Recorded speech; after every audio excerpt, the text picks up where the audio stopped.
صلاۃ و سلام علیک یا رسول اللہ صلی اللہ تعالیٰ علیہ وسلم۔ جیسے قرآن شریف میں ہے شہر رمضان الذی انزل فیہ القرآن ھدی للناس وبینات من الھدی والفرقان۔ اس رمضان شریف کے مہینے میں قرآن شریف کو اتارا گیا، وہ قرآن جو لوگوں کو جہنم کے راستے سے بچانے کے لیے آیا، وہ قرآن جسے لوگوں کو جنت والی راستہ دکھانے کے لیے آیا، حق اور باطل کا فیصلہ کرنے کے لیے قرآن آیا۔ اللہ نے فرمایا کہ اے لوگو، اب اس قرآن کے بدلے میں، اس قرآن کے شکریہ میں تم روزہ رکھو۔ اب ہم لوگ روزہ رکھتے ہیں، ماشاءاللہ رمضان المبارک کا مہینہ بھی سامنے ہے، سامنے کیا اس سے ہم لوگ گزر رہے ہیں۔ تو رمضان کا مہینہ فائدہ کس کے لیے ہے؟ اللہ فرمایا ھدی للناس، یہ قرآن جو آیا ہے صرف قرآن خوانی کرنے کے لیے نہیں یا پھونکنے کے لیے نہیں، ہدایت کے راستے پر چلانے کے لیے قرآن آیا، حق و باطل کا فرق دلانے کے لیے۔ بس مختصر سنیے بات آگے جب تو قرآن کی تو رمضان کے سلسلے میں سنیے۔ اللہ تعالیٰ ارشاد فرمایا کہ اے لوگو، تمہارے بیچ میں نے ہدایت والی کتاب کو نازل کیا ہے تو تم اس کے شکریہ میں روزہ رکھو 30 دن کا۔ اور علماء کرام کچھ فرماتے ہیں کہ ایک اور یہ مسئلہ، ایک اور بات ہے کہ حضور صلی اللہ علیہ وسلم اعلان نبوت سے پہلے غار حرا میں جاتے تھے، کچھ توشہ کھانا بنوا لیتے تھے اور دن بھر بھوکے پیاسے رہتے تھے اور رات میں قیام کرتے تھے، یعنی کھڑے رہتے تھے، عبادت میں لگے رہتے تھے۔ اللہ کو یہ منظر اتنا پسند آیا کہ محبوب کا بھوکا رہنا لوگوں پر فرض کر دیا کہ تم بھی بھوکے رہو، اور محبوب کا کھڑا رہنا کو بھی زندہ رکھا۔ اللہ کے رسول صلی اللہ علیہ وسلم جو رمضان کے مہینے میں بھوکے رہتے تھے غار حرا میں، تو اللہ کے رسول جب غار حرا میں بھوکے رہتے تھے، پیاسے رہتے تھے، تو اللہ کو اتنا پسند آیا کہ اے محبوب، ہم آپ کی ادا کو آپ کی امت میں باقی رکھیں گے روزے کی شکل میں، اور آپ جو کھڑے رہتے تھے رات بھر تو اس کو بھی باقی رکھیں گے تراویح کی شکل میں۔ اب سمجھ گئے کہ قرآن کے شکر میں، قرآن جو آیا اس کے شکر میں ہم کو جو ہدایت ملی، ہم جو جنت کے راستے پہ چل پڑے، ہم کو جو خدا تک پہنچایا، یہ جو قرآن ہم کو ہماری رہبری کر رہی، اس کے شکر میں ہم روزہ رکھیں۔ اللہ کہتا ہے روزہ رکھو۔ اب آئیے، یہ روزہ در حقیقت اصل کیا ہے؟ حضرت آدم علیہ نبینا علیہ الصلوۃ والتسلیم جنت میں رہتے تھے۔ اللہ نے فرمایا اے آدم، جنت میں رہو اور کھاؤ پیو، جہاں جی چاہے چلے جاؤ، لیکن ایک درخت کے قریب مت جانا۔ کہاں جانے سے روکا؟ پوری جنت میں آدم علیہ السلام کو جانے کا، گھومنے کا، کھانے کی چھوٹ دی گئی، صرف ایک درخت جو گندم کا تھا، گیہوں کا تھا، اس سے روکا گیا، رک گئے۔ کچھ دن بعد حضرت آدم علیہ السلام بڑے غور و فکر کے انداز میں اس بات پر عمل کرتے تھے کہ اس کے طرف نہیں جاتے تھے۔ ایک دن شیطان نے دشمنی کا جال بچھایا اور کافی حد تک وہ کامیاب ہو گیا۔ آدم علیہ السلام سے ایک بھول ہو گئی، وہ بھول پر بھول ہوتے ہوتے یہ دنیا میں آ گئے۔ تو آدم علیہ السلام سے ایک بھول ہوئی ہے، بلکہ نافرمانی کرنے کا کوئی ارادہ آدم علیہ السلام کو نہیں تھا کہ ہم نافرمانی کریں گے اور کھائیں گے اس گندم کو، نہیں۔ آدم علیہ السلام اس پر عمل کرتے تھے، لیکن ایک بھول ہو گئی، شیطان نے اپنے جال جو بچھایا تھا اس میں کامیاب ہو گیا شیطان، اور آدم علیہ السلام سے بھول ہو گئی، آدم علیہ السلام سے بھول ہو گئی اور وہ گندم کا دانہ کھا لیے۔ اللہ نے فرمایا اے آدم، اب رہنے جنت میں جگہ نہیں، اب تم باہر جاؤ۔ دنیا میں آئے، جب دنیا میں تشریف لائے آدم علیہ السلام تو دنیا کی گرمی، سورج، ہوا، طرح طرح کی گرمی، اکیلا انسان، آدم علیہ السلام کا جسم کیا ہوا؟ کالا پڑنے لگا۔ ایسے ہم دیکھتے ہیں، آپ بھی دیکھتے ہیں کہ ہماری بیچوں بیچ سے اگر کوئی شخص باہر جاتا ہے، دلی، بمبئی، پنجاب، یا کھیت کھلیان میں کام کرتا ہے، پھر وہ واپس آتا تو کچھ ہی دن میں ان کا جسم کیا ہوتا؟ کالے پن کی طرف مائل ہوتا ہے۔ آدم علیہ السلام جنت میں رہتے تھے، وہ جنت کا سسٹم نہ کسی چیز کی کمی ہے، نہ گرمی ہے، نہ کچھ اور پریشانی ہے، کچھ نہیں. لیکن دنیا میں جب آئے تو گرمی پڑی، سورج نکلا، دھوپ لگی، آدم علیہ السلام کا جسم کالا پڑنے لگا. حضرت سید الملائکہ حضرت جبرائیل امین تشریف لائے اور کہنے لگے آدم کیسے ہو؟ کہا کہ سب ٹھیک ہے لیکن میرا جسم جو ہے کالا پڑ رہا ہے. اللہ کا نبی حضرت ابراہیم علیہ السلام حضرت آدم علیہ السلام کہنے لگے اے جبرائیل سب ٹھیک ہے لیکن میرا جسم جو ہے وہ کالا پن کے طرف مائل ہو رہا ہے. تو جبرائیل علیہ السلام نے کہا کیا چاہتے ہو، نجات چاہتے ہو اس سے؟ تو آدم علیہ السلام نے فرمایا ہاں. تو جبرائیل علیہ السلام کہنے لگے اے آدم آپ ہر مہینے کے 3 روزہ رکھا کریں. کتنے روزہ؟ 3 ہر مہینے میں، 13 14 15. آدم علیہ السلام کہنے لگے اس سے کیا ہوگا؟ تو جبرائیل کہنے لگے اے آدم آپ 3 روزہ رکھیں گے اللہ تعالیٰ آپ کو اس کالے پن سے نجات دے دے گا. آدم علیہ السلام 13 مہینے کے 13 تاریخ کو روزہ رکھے، تھوڑا سا جسم صحیح ہوا.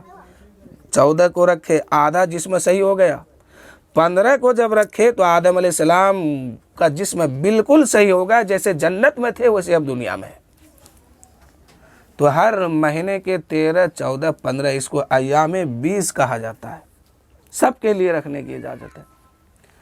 اللہ تعالیٰ نے فرمایا اے آدم علیہ السلام کو جب زمین پہ لایا گیا، آدم علیہ السلام جب زمین پہ تشریف لائے تو 300 سال تک یہ روتے رہے زمین پر کہ میں نے یہ کیا کر دیا.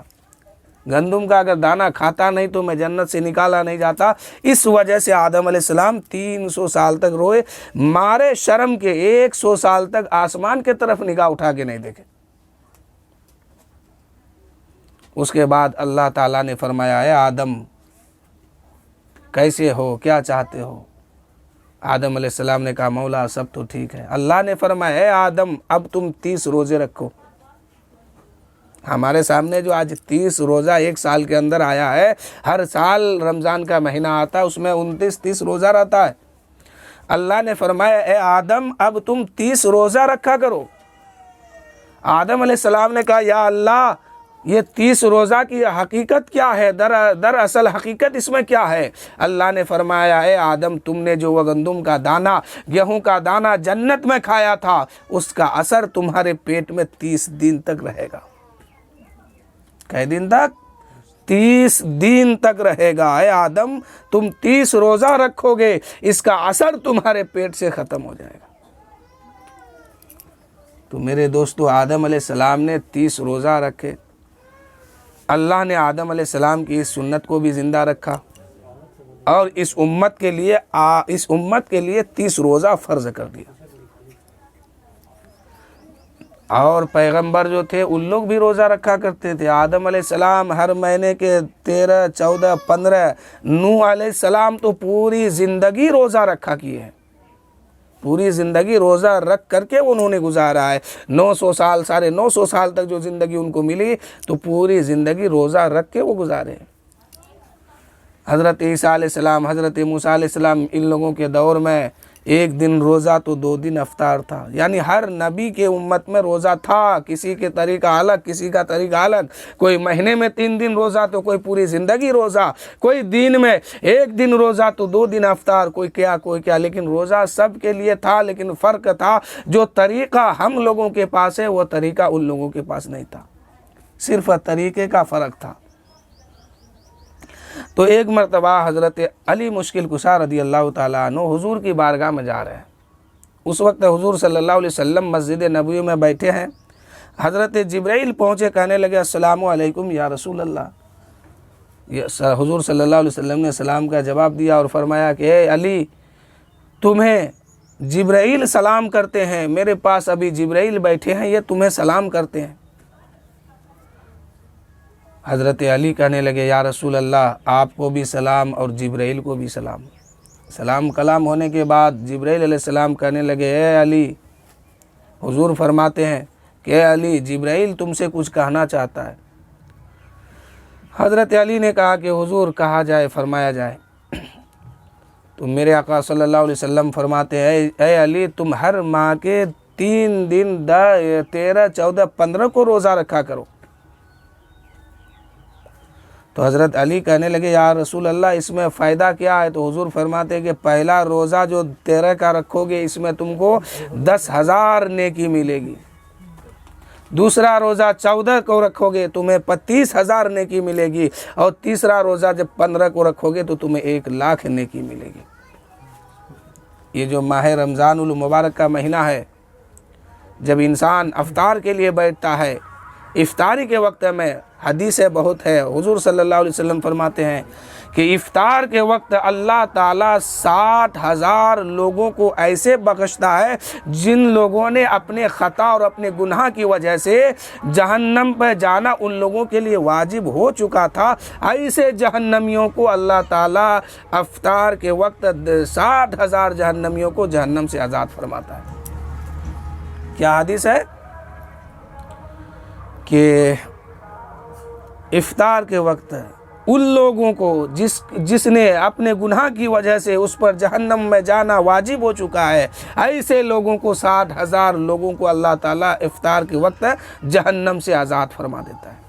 اور ایک حدیث میں ہے کہ 10 لاکھ جو لوگ اپنے کرتوت کے بنا پر جہنم اپنے اوپر واجب کر لیا ہے، افطار کے وقت اللہ فرماتا ہے کہ جب افطار کا وقت آتا ہے تو 10 لاکھ جہنمیوں کو جہنم سے آزاد کر دیتا ہوں۔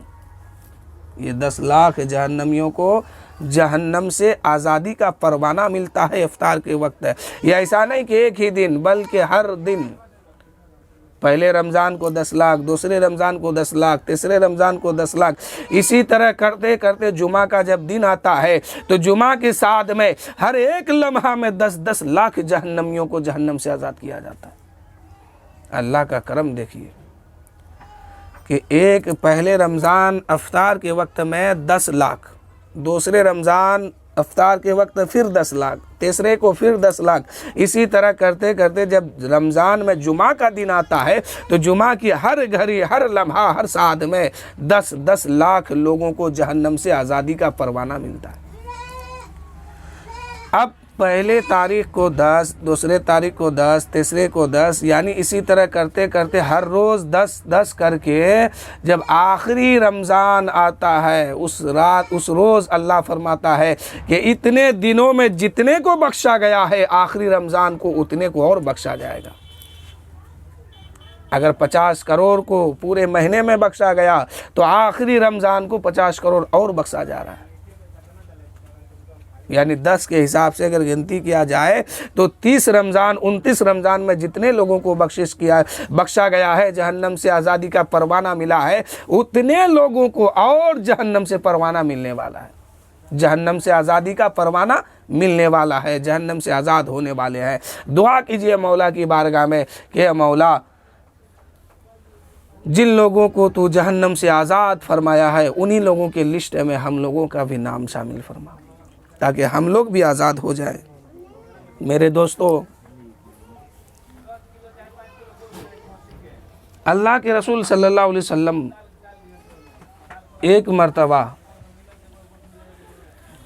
مسجد نبوی شریف میں منبر پر تشریف لے کے جا رہے تھے تو پہلا قدم سیڑھی پہ رکھتے ہیں تو حضور کہنے لگے آمین۔ صحابہ حیران ہے، کوئی کچھ بول نہیں رہا، حضور کہہ رہے آمین۔ دوسرے سیڑھی پر قدم رکھے ہیں، حضور کہتے ہیں آمین۔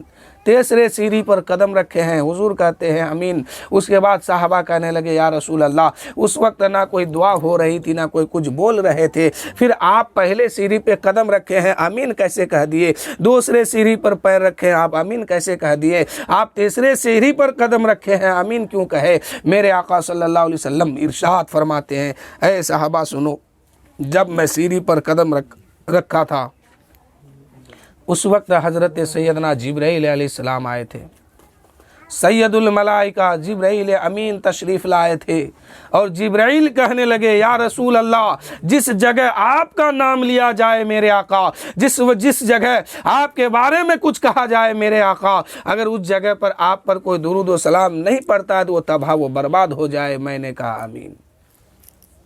جبرائیل کیا کہنے لگے؟ جب حضور پہلے سیڑھی پر قدم رکھے تو جبرائیل کہتے ہیں یا رسول اللہ، جس محفل میں جس جگہ بھی آپ کا نام لیا جائے اور لوگ آپ کے نام کو سنے اور آپ پر درود نہ پڑھے تو وہ تباہ و برباد ہو جائے۔ حضور کہتے ہیں آمین۔ صحابہ عرض کرنے لگے یا رسول اللہ، جب دوسرے سیڑھی پر آپ نے قدم رکھا اس وقت آمین کیوں کہے؟ میرے آقا صلی اللہ علیہ وسلم ارشاد فرماتے ہیں اے صحابہ سنو، جس وقت میں دوسرے سیڑھی پر قدم رکھا تھا اس وقت جبرائیل کہنے لگے یا رسول اللہ، جس کا ماں باپ بوڑھا ہو اور اس کے خدمت کر کے ان لوگ اگر جنت نہ حاصل کر لے تو ان لوگ تباہ و برباد ہو جائیں۔ حضور کہتے ہیں آمین۔ میرے دوستو، سید الملائکہ جو تمام فرشتوں کا سردار ہے اور سید الانبیاء جو تمام نبیوں کا یعنی پوری کائنات کا سردار ہے، دونوں دعا کر رہے ہیں۔ کیا کہہ رہے ہیں جبرائیل کہ یا رسول اللہ، جس کو بوڑھا ماں باپ ملے اور وہ اپنے ماں باپ کی خدمت کر کے جنت نہ حاصل کر لے، ایسے لوگ تباہ و برباد ہو جائیں۔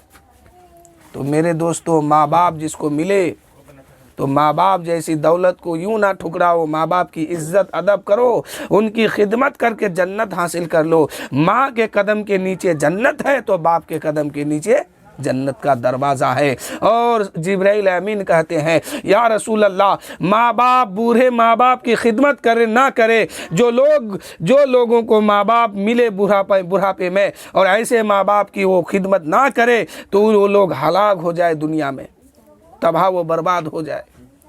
اور حضور کہتے ہیں آمین۔ تو میرے دوستو، ماں باپ اگر بڑھاپے میں مل رہا ہے، ماں باپ کی خدمت کیجئے اور ماں باپ کی خدمت کر کے جنت حاصل کر لیجئے۔